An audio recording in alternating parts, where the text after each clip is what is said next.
Hello students, in this lecture we will discuss about the steps in financial planning.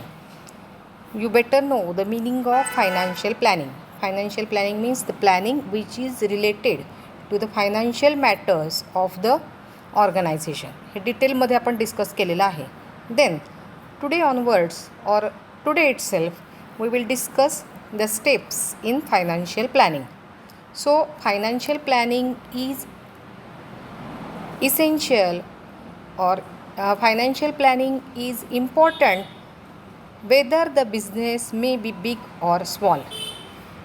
It may be existing or it may be a new business. म्हणजे business नवीन असला काय, जुना असला काय, छोटा असला काय, मोठा असला काय, फायनान्शियल प्लॅनिंग हे केलंच पाहिजे. बरोबर. ओके. देन काय करायचं आहे, फायनान्शियल प्लॅनिंग करत असताना आपण काय केलं पाहिजे, कुठल्या स्टेप्स आपण फॉलो केल्या पाहिजेत. तर mainly there are 4 steps for financial planning. 4 steps आहेत. Okay.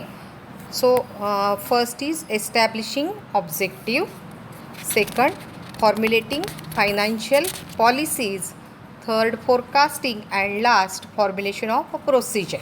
Okay, now we will discuss one by one. So first is establishing objectives. So establishing objectives means काय, to decide our objective, to decide our aim. आपलं M काय आहे, आपलं objective काय आहे, कशाचं, financial प्लॅनिंगचं फक्त. ओके. की आपण कशासाठी फायनान्शियल प्लॅनिंग करतो आहे, what are the main objective or objectives of our financial planning, ते फर्स्ट आपल्याला डिफाईन असलं पाहिजे, आपल्याला माहिती असलं पाहिजे. ओके. मग काय असू शकतं. सो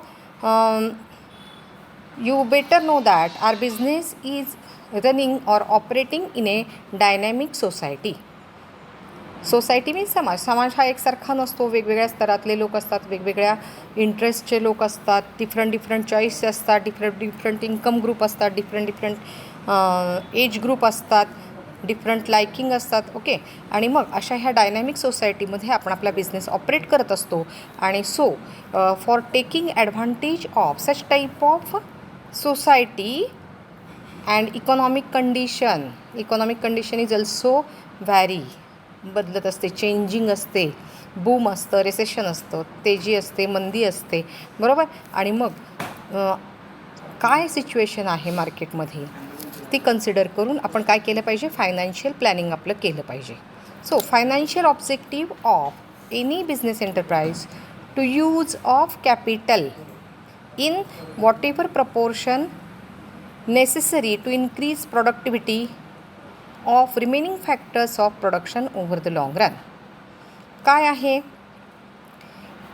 की फायनान्शियल ऑब्जेक्टिव्ह काय आहे, आपल्याला मेनली काय असतं, टू एम्प्लॉय और टू यूज ऑफ कॅपिटल. आपल्याकडे जे कॅपिटल अवेलेबल आहे, आपल्याकडे जो फंड अवेलेबल आहे, तो आपण काय करणार आहोत, योग्य पद्धतीने राईट प्रपोर्शनमध्ये आपण यूज करणार आहोत.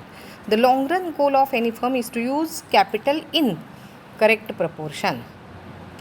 एव्हरी डिपार्टमेंटला, एव्हरी सेक्शनला आपण काय करणार आहोत, according to their need, according to their requirement आपण ते फंड त्यांना डिस्ट्रीब्यूट करणार आहोत. So the financial objective should be clearly defined. कोणत्या डिपार्टमेंटला, कोणत्या डिव्हिजनला आपण किती अमाऊंट देणार आहोत, किती फंड आपण अलॉट करणार आहोत, हे आधी आपल्याला डिफाईन असलं पाहिजे, आपल्याला माहिती असलं पाहिजे, आपल्याला कन्फर्म असलं पाहिजे. देन ओनली मग आपण काय करू शकतो की त्याचा यूज करू शकतो. The organisation should be advantage of prevailing economic situation जे आहे त्याचा फायदा आपल्याला घेता यावा, या दृष्टीने आपण काय केलं पाहिजे, फायनान्शियल प्लॅनिंग केलं पाहिजे. आता प्रिव्हेलिंग इकॉनॉमिक सिच्युएशन म्हणजे काय, तुम्हाला मी सांगितलं, तेजी मंदी तर असतेच असते. बरोबर. काही वेळेस काय असतं की मार्केटमध्ये शॉर्टेज असतं एखाद्या प्रॉडक्टचं, आणि मग ते शॉर्टेज असताना आपण काय करू शकतो की आपण त्या प्रॉडक्टच्या प्राइसेस इन्क्रीज करू शकतो आणि आपण जास्त प्रॉफिट मिळवू शकतो.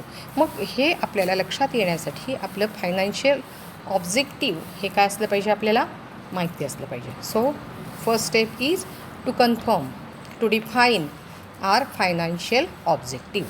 Then second, to achieve financial objective of the organisation we should formulate financial policies. बरोबर आहे की नाही. सेकंड काय स्टेप, आता आपलं फायनान्शियल ऑब्जेक्टिव्ह आपलं फिक्स झालं आहे. आता सेकंड स्टेप काय आहे की आपल्याला फायनान्शियल पॉलिसीज काय करायच्या आहेत, फॉर्म्युलेट करायच्या आहेत. मग काय आहेत तर policies governing the amount of capital required by the firm. सगळ्यात पहिल्यांदा काय आहे की आपल्याला कॅपिटल किती लागणार आहे, आपल्याला फंडची रिक्वायरमेंट किती आहे, त्याबाबतची आपली पॉलिसी काय आहे हे कन्फर्म केलं पाहिजे. Then policies to achieve and determine control by the parties who furnish the capital. आपल्याला जे कोणी कॅपिटल ऑर फंड प्रोव्हाइड करणार आहेत, बरोबर, तर त्या पार्टीचं कंट्रोल आपल्या ऑर्गनायझेशनवरती राहणार आहे का हे आपल्याला कन्फर्म करावं लागेल. म्हणजे बघा, आता तुम्ही जे इक्विटी शेअर इश्यू केले for fund collection, equity shares काय असतात, equity shares are the owners of the organisation. आणि मग ते काय करू शकतात, कंट्रोल करू शकतात, बरोबर. आपल्या ऑर्गनायझेशनवरती त्यांचा कंट्रोल राहतो. मग आपल्याला त्यांचा कंट्रोल हवा आहे का, आपल्याला आणखी कोणाचा कंट्रोल हवा असेल तरच आपण इक्विटी शेअर इश्यू करायचे. अदरवाईज आपण काय करू शकतो, there are another ways to collect the funds. Okay, then next policy which act as the use of debt or equity capital. डेप्ट इक्विटी रेशो तुम्ही शिकलेला आहात. आणि मग डेप्टचं इक्विटीशी असणारं जे काही प्रपोर्शन आहे त्याबाबतची पॉलिसी आपण डिसाईड करायची. तुम्हाला मी खूप वेळा सांगितलेलं आहे की डिबेंचर्स काय आहेत, डिबेंचरचं जे इंटरेस्ट आहे हे टॅक्समधून काय आपल्याला मिळतं, एक्झम्प्ट आहे. आणि मग त्याचा फायदा आपल्याला घेता येतो. आणि म्हणून ट्रेडिंग ऑन इक्विटी हा पार्ट पण मी तुम्हाला मॅनेजमेंट अकाउंट शिकवताना शिकवलेला होता. आणि म्हणून आपण काय करायचं आहे की ती पॉलिसी पण आपण डिसाईड करायची आहे, ठरवायची आहे. Okay, so policies which guide management in the selection of the sources of funds. तुम्हाला सांगितलं की there are various sources of fund. त्याला एक छान शब्द मी तुम्हाला सांगितला होता, तो होता कॅपिटल स्ट्रक्चर. बरोबर, कॅपिटल स्ट्रक्चर म्हणजे काय, the structure which decide the capital. म्हणजे आपल्या कॅपिटलमध्ये इक्विटी कॅपिटल किती असावं, प्रेफरन्स शेअर्स किती असावेत, डिबेंचर्स किती असावेत, आउटसाईड लोन किती असावं, हे जे प्रपोर्शन आहे ते प्रपोर्शन डिसाईड करणं म्हणजेच काय आहे, कॅपिटल स्ट्रक्चर आहे. ओके, मग कुठल्या सोर्सकडून आपण किती फंड कलेक्ट करणार आहोत हे डिसाईड करणं. आता हे डिसाईड करत असताना तुम्ही काय लक्षात घेणार, कॉस्ट ऑफ डेप्ट. मॅनेजमेंट अकाउंटमध्ये हा पार्ट तुमचा झालेला आहे. कॉस्ट ऑफ डेप्ट आपण कन्सिडर करून काय करत असतो की कुठल्या प्रकारचा किंवा कुठला सोर्स आपल्याला प्रॉफिटेबल होणार आहे, कुठला फायदेशीर आहे ते कन्सिडर करून आपण पॉलिसी डिसाईड करायची असते. Sorry. Policies which governs credit and collection activities of an enterprise. आपण किती, तुम्हाला माहिती आहे, if we want to do our business profitable manner we have to provide credit to our customers. आपल्या कस्टमरला आपल्याला क्रेडिट द्यावं लागतं. मग ही क्रेडिटची पॉलिसी असते, आपण किती देणार आहोत त्यांना credit, 1 week, 1 month, 2 month, 3 month, 6 month, 1 year.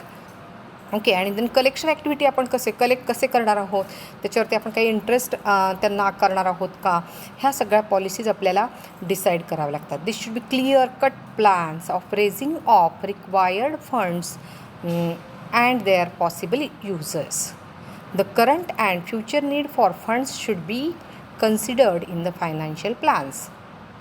काय पॉलिसी असेल, आपण ज्याप्रमाणे क्रेडिट सेल करतो त्याचप्रमाणे सेम टाईम आपण क्रेडिट परचेसेस पण करत असतो, त्याबाबतची आपली पॉलिसी काय आहे, आपल्याला किती दिवसांसाठी सप्लायर क्रेडिट देणार आहेत हे पण आपण लक्षात घेतलं पाहिजे. आणि according to that we have to formulate our financial policies. Clear. बघा, फर्स्ट स्टेप काय झाली, फायनान्शियल फर्स्ट स्टेप आहे एस्टॅब्लिशिंग ऑब्जेक्टिव्ह. आपण ऑब्जेक्टिव्ह एस्टॅब्लिश केलं. Then second we formulate financial policies according to our financial objectives. आपले financial objective लक्षात घेऊन आपण काय केलेलं आहे, सेकंड आपल्या पॉलिसीज आपण डिसाईड केलेल्या आहेत. आता थर्ड स्टेप आहे फोरकास्टिंग. फोरकास्टिंग मीन्स काय, हे फंक्शन तुम्हाला बिझनेस मॅनेजमेंटमध्ये गेलेलंच आहे. बरोबर. फोरकास्टिंग मीन्स काय आहे? पूर्वानुमान, अंदाज करणे. सो काय करायला लागेल तुम्हाला? तुम्हाला एखाद्या गोष्टीचा अंदाज करायचा असेल, फोरकास्ट करायचं असेल, तर you have to collect the past data. तुम्हाला पहिल्यांदा पास्ट डेटा कलेक्ट करावा लागेल, बरोबर. तुम्हाला सेलचं फोरकास्ट करायचं असेल नेक्स्ट मंथचं, तुम्ही काय करता? लास्ट 3-4 महिन्याचं तुम्ही सेल्स काढता, त्यातले चढ उतार किती आहेत, काय आहे, तुम्ही किती डिस्काउंट दिला होता, तुम्ही किती क्रेडिट दिलं होतं, हे सगळं तुम्ही काय करता? हा डेटा कलेक्ट करता, त्याचा स्टडी करता आणि मग नेक्स्ट मंथमध्ये इस्टिमेटेड सेल किती असेल हे तुम्ही डिसाईड करता, बरोबर. म्हणजे त्यासाठी तुम्हाला काय लागतं? तर you have to collect the facts. Then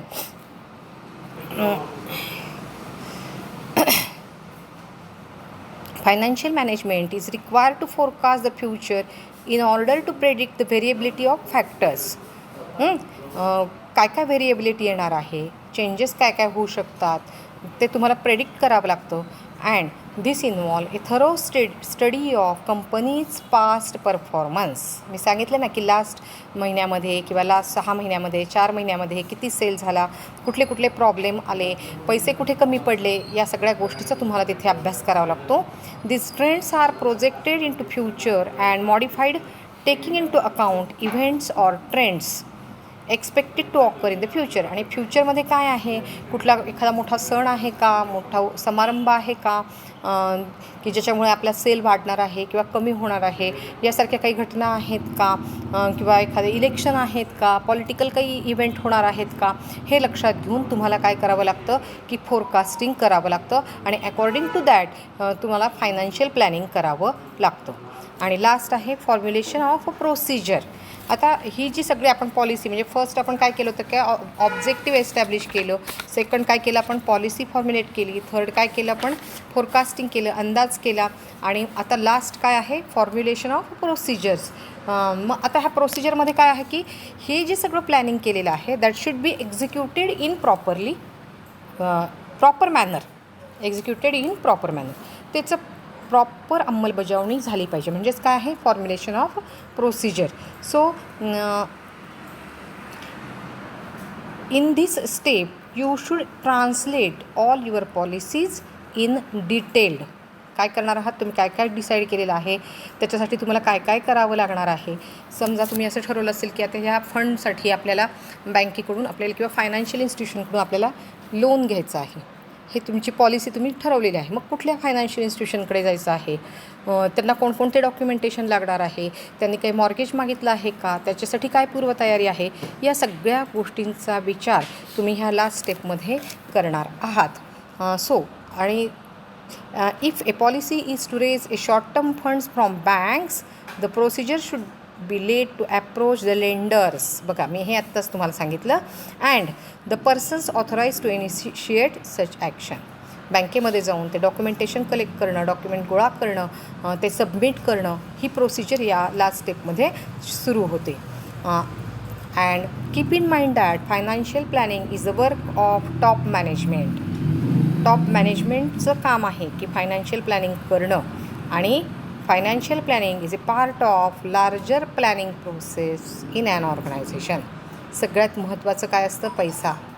आणि हा पैसा, हा फंड मिळवणे ही सगळ्यात महत्त्वाची पॉलिसी आहे, आणि म्हणून त्याच्याशी रिलेटेड असणारं जे हे प्लॅनिंग आहे ते काय आहे, सगळ्यात महत्त्वाचं आहे. So while concluding in this lecture we learn about the steps in financial planning, and we divided these steps into 4 parts, that is establishing objective, second policy formulation, third forecasting, and fourth formulation of procedure. I think that you should understood the lecture and enjoyed it. Okay, thank you, bye.